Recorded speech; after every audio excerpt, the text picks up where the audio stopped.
My guest is Mikaela Mantha from the YMCA. So the YMCA offers a whole bunch of different courses and things. It's more than just swimming lessons. Yes, lots more than swim lessons. And one that just struck me was a babysitting course. And I thought, what a good idea. So tell me about that. Yeah, so the babysitting course, we've actually just brought it back recently. We haven't run it since pre-COVID. So we've been able to run a few sessions now, and they've all been very successful, both in Kingston and in Brockville. So it's for ages 11 to 14, people who are interested in starting to babysit or looking after younger children. So they come in, it's a full 8-hour day from 9 to 5, and we go over a whole bunch of stuff from finding a safe babysitting job. We do the fun stuff like learning how to change diapers and use bottles, and some basic first aid as well. That is super. And it, it just never struck me as safety for the babysitter. Because I think every teenager, myself included, made pocket money by babysitting. Yes. Right, I think every kid does. And it's one of the few things you can do when you're 11, 12, 13, where nobody else is going to pay you to do anything. So, but that never occurred to me was that they have to be safe as well.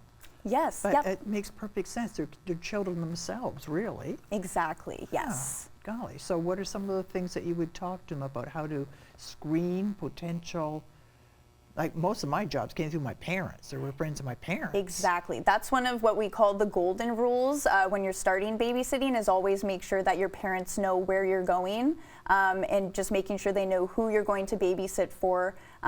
If they want to chat with them beforehand, allowing them to do so. That's not a bad idea. Yes. And the other thing I remember, and this is going back a long time, but they'd be out partying. Dad would drive you home. Mom, you go in. He'd wait in the car. You go in, you get your money, and then from the lady, the mother, and then you get in the car, and he'd had way too much to drink and should not even be behind. But at the time, it was a different time. So what do you suggest they do? Because that's got to happen. Yes, that is actually one of the scenarios that we go over as well.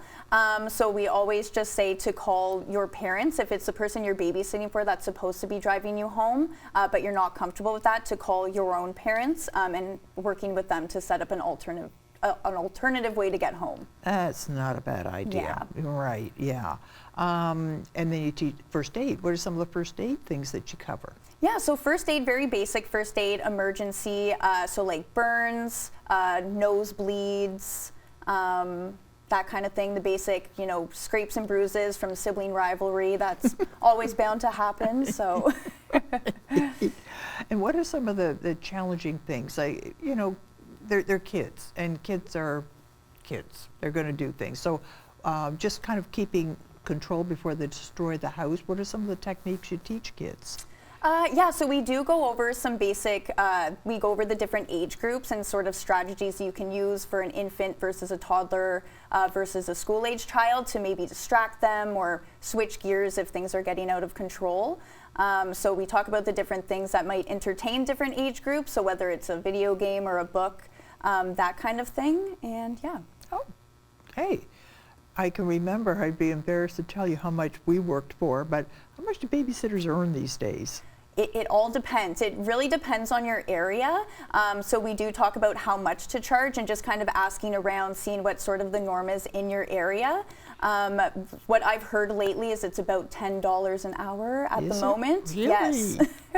And you used to get more if it was after midnight. Exactly. Is that Yep. still? Yep. Late nights, overnights, holidays, we say are all times where you could ask for a little bit more. And are these usually evenings, so the kids are already in bed, and basically would you sit there, you read a book or something, or play with your phone?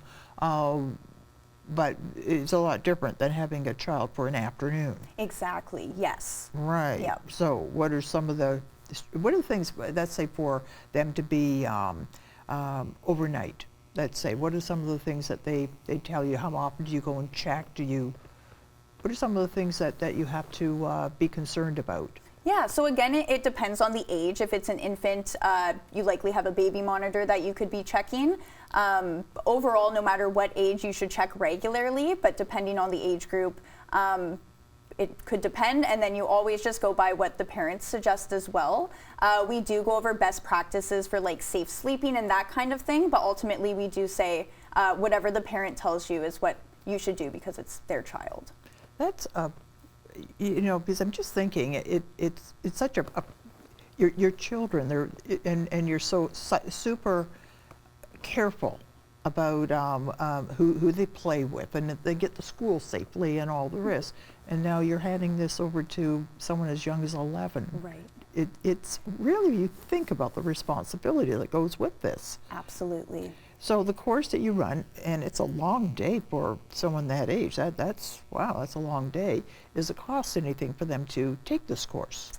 It does. So we have a member rate, which is $65, and then for non-members, it's $70. And that's for the full day, and it's at the well, your I'm going to say headquarters. That's not it, but at the Y. Yep. Yes, we run it right out of the YMCA. And it's on Bath Road area, across from the Canadian Tire. Exactly. Yes, right across from the Kingston Center. We're technically on Wright Crescent, but we're off of Bath Road. Right. Right. Yeah. And is there one coming up soon?